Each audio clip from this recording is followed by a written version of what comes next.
का ये पहला चैप्टर है रिप्रोडक्शन इन ऑर्गेनिजम्स। बहुत सारे लोग इस चैप्टर का नाम सुनकर सोच रहे होंगे कि ये चैप्टर तो एनसीईआरटी में डिलीटेड है। अभी हाल ही में इस चैप्टर को एनसीईआरटी ने डिलीट किया है, लेकिन फिर भी जो है इसी साल 2025 में जो है इस चैप्टर से क्वेश्चंस पूछे गए हैं ऑब्जेक्टिव्स में। तो इसलिए जो है इस चैप्टर के कुछ टॉपिक्स जो कि एग्जाम्स में पूछे जाने की संभावना रहती है उसको हम आज डिस्कस करेंगे।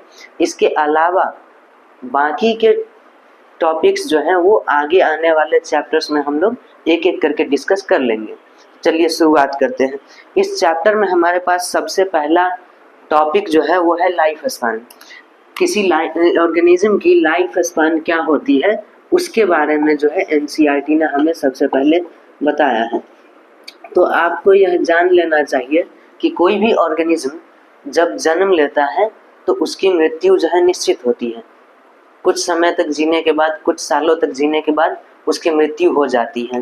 ठीक, तो जन्म से लेकर के उसकी मृत्यु तक के बीच का जो समय होता है उसी को हम लोग लाइफ स्पान कहते हैं। It means the time period between birth and the natural death is called life span। ठीक है, एक बार इसकी डेफिनेशन फिर से ध्यान से सुन लीजिए। The time period between the birth and the natural death of an organism is called its life span। समझ में आ गया? परिभाषा तो समझ में आ जाती है, बहुत सिंपल परिभाषा है कि किसी भी ऑर्गेनिज्म का जन्म से लेकर के, बर्थ से लेकर के उसकी नेचुरल डेथ तक के बीच का जो टाइम पीरियड है वो लाइफ स्पान कहलाती है। लाइफ स्पान किसी भी ऑर्गेनिज्म का बहुत छोटा भी हो सकता है और बहुत लॉन्ग भी हो सकता है। अगर बहुत शॉर्ट लाइफ स्पान की बात करें तो एनसीईआरटी एक एग्जांपल देती है मे फ्लाई का, जो कि सिंगल डे यानी वन डे ही उसका जो है, एक दिन ही उसका लाइफ स्पान होता है। क्या है नाम उसका? मे फ्लाई। ठीक है, इसके अलावा एक और एग्जांपल देती है फ्यू थाउजेंड्स ईयर्स का, है ना, जो कि काफ़ी लंबा समय है, जो 2000 से 3000 साल होता है। ये लाइफ स्पैन दिया है पीपल ट्री का। ठीक है, ये पीपल ट्री का जो है लाइफ स्पैन एनसीईआरटी ने दिया है। तो वो ये बताना चाहता है कि किसी भी ऑर्गेनिज्म का लाइफ स्पैन जो है वो छोटा भी हो सकता है और बड़ा भी हो सकता है। जैसे मे फ्लाई का एक ही दिन का लाइफ स्पैन होता है और पीपल ट्री का जो है वो हजारों साल का हो सकता है। 2000 से लेकर के 3000 साल के बीच जो है इसकी लाइफ स्पैन होती है। इसके बाद जो है एक बात एनसीईआरटी कहती है कि कोई भी ऑर्गेनिज्म जो है वो इमॉर्टल नहीं है। इसका मतलब कोई भी ऑर्गेनिज्म अमर नहीं है, जो कि हमारे धर्मशास्त्रों में भी कहा गया है कि मृत्यु एक अटल सत्य है। इसी बात को साइंस भी कहती है कि death is certain, death is certain, death is certain, death is certain, that is no individual is immortal, no individual is immortal. कोई भी प्राणी जो है वो इमोर्टल नहीं है। ठीक है, इमोर्टल नहीं है मतलब अमर नहीं है, except single celled organism, except single celled organism, यानी सिंगल सेल्ड ऑर्गेनिज्म जो है वो इमोर्टल होते हैं। बाकी सारे ऑर्गेनिज्म का डेथ जो है वो सर्टेन होता है, सिंगल सेल्ड ऑर्गेनिज्म की डेथ नहीं होती है। ऐसा क्यों? ऐसा इसलिए होता है कि कोई भी सिंगल सेल्ड ऑर्गेनिज्म जो है वो डेथ से पहले ही डिवाइड करके न्यू ऑर्गेनिजम्स में कन्वर्ट हो जाती है। जैसे एक अमीबा का एग्जांपल ले लीजिए। कोई भी जो है अमीबा है, ठीक है, कोई भी अमीबा है, ये जब मैच्योर हो जाता है, रिप्रोडक्टिव फेज में आ जाता है, रिप्रोडक्शन के लिए तैयार हो जाता है, तब ये डिवाइड करके जो है अलग अलग जो है दो डॉटर सेल्स बना लेता है, दो डॉटर सेल्स जो है ये बना लेता है। तो आप यहाँ पर देख सकते हैं कि अमीबा जो है या कोई भी सिंगल सेल्ड ऑर्गेनिज्म जो है वो डेथ से पहले ही उसकी सेल डिवाइड कर जाती है और अलग अलग न्यू इंडिविजुअल्स जो है ग्रो कर जाने लगती हैं। तो इस तरह से जो है लाइफ का एंड जो है यहाँ नहीं होता। डेथ क्या डेफिनेशन है? End of the life, but यहाँ लाइफ की एंडिंग ही नहीं हुई, तो इसीलिए जो है हम सिंगल सेल्ड ऑर्गेनिज्म को इमॉर्टल कंसीडर करके चलते हैं।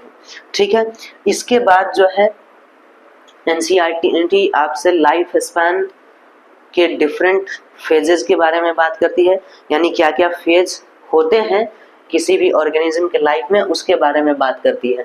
तो फेजेस ऑफ लाइफ कितने हैं? एनसीईआरटी में 3 ही बताया है।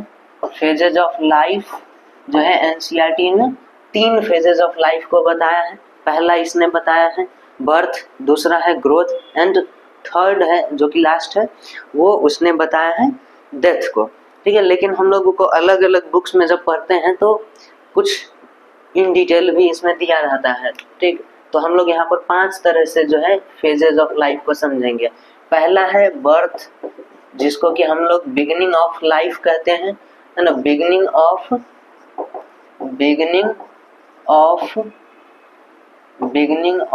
द लाइफ ऑफ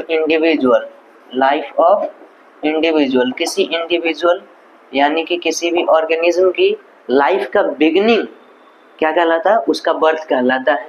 सेकंड जो है वो है ग्रोथ, सेकंड है ग्रोथ फेज। इसको हम लोग जुवेनाइल फेज भी कहते हैं, जुवेनाइल फेज के नाम से भी जानते हैं। जुवेनाइल फेज शब्द का इस्तेमाल हम लोग एनिमल्स के केस में करते हैं, और वेजिटेटिव शब्द का इस्तेमाल जो है प्लांट्स के केस में किया जाता है, वेजिटेटिव फेज। ठीक है, ये दोनों ही जो है शब्द है, तीनों शब्द जो है ग्रोथ फेज को रिप्रेजेंट करता है। इट मीन्स कि ये बर्थ के बाद और रिप्रोडक्टिव फेज के पहले का समय है। ग्रोथ फेज क्या है? It is the time period between birth and reproductive phase of an organism. ठीक है, ये इसकी डेफिनेशन हो गई कि growth phase is the time period between birth and reproductive phase of an organism. ठीक है, इसके बाद जो है इस फेज में जो है ऑर्गेनिज्म ग्रो करता है एंड रिप्रोडक्टिव मैच्योरिटी को अटेन कर लेता है। ठीक है, इस फेज में ऑर्गेनिज्म जो है ग्रो करता है एंड अटेन, क्या चीज अटेन कर लेता है? Attains, organism grow in this phase, organism grows and attains reproductive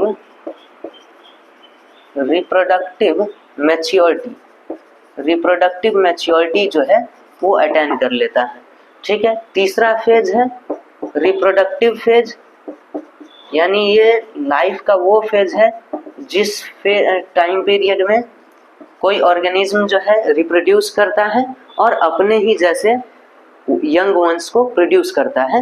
it is the phase in which an organism reproduce its young ones similar to itself called offsprings. ठीक है, तो इसमें जो है ऑर्गेनिज्म क्या काम करता है? प्रोड्यूस देयर ऑर्गेनिजम्स, है ना, ऑर्गेनिजम्स इसको जो है थोड़ा ऊपर लिख देते हैं, organisms produce their young ones similar to itself,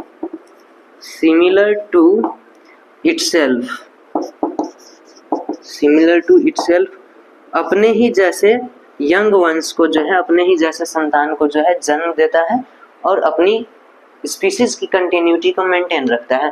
अभी थोड़ी देर में हम लोग रिप्रोडक्शन के डेफिनेशन को भी समझेंगे।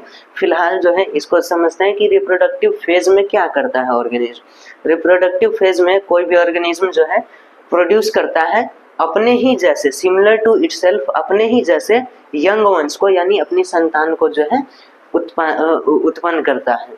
ठीक है, इसके बाद जो है फोर्थ फेज होता है सेनीसेंस का फेज, है ना। फोर्थ जो है वो है सेनिसेंस, उसको हम लोग सेनिसेंस कहते हैं, या फिर इसको आप बहुत सिंपल लैंग्वेज में ओल्ड एज भी कह सकते हो। ठीक है, इस फेज में कोई भी ऑर्गेनिज्म जो है केवल ग्रो करता है, उसकी रिप्रोडक्टिव कैपेबिलिटीज जो है वो लॉस हो जाती है। ठीक है, तो इसमें जो है in this phase organisms can grow only but loses its reproductive capabilities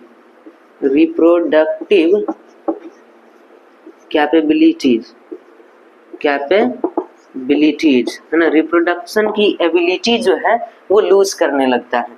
ठीक है, एंड लास्ट फेज है लाइफ का, जिसको डेथ कहते हैं। ठीक है, इसका मतलब हो जाता है end of the life of individual. किसी भी प्राणी का, किसी भी इंडिविजुअल के लाइफ का एंड होना डेथ कहलाता है। ठीक है, यही चीज जो है लाइफ के एंड होने का प्रोसेस जो है यहाँ सिंगल सेल्ड ऑर्गेनिज्म में नहीं होता है। वो लाइफ एंड होने से पहले ही जो है डिवाइड कर जाता है, सेल डिवाइड कर जाता है, और दो या दो से अधिक न्यू सेल्स जो है वो ग्रो कर जाते हैं, डेवलप करने लगते हैं।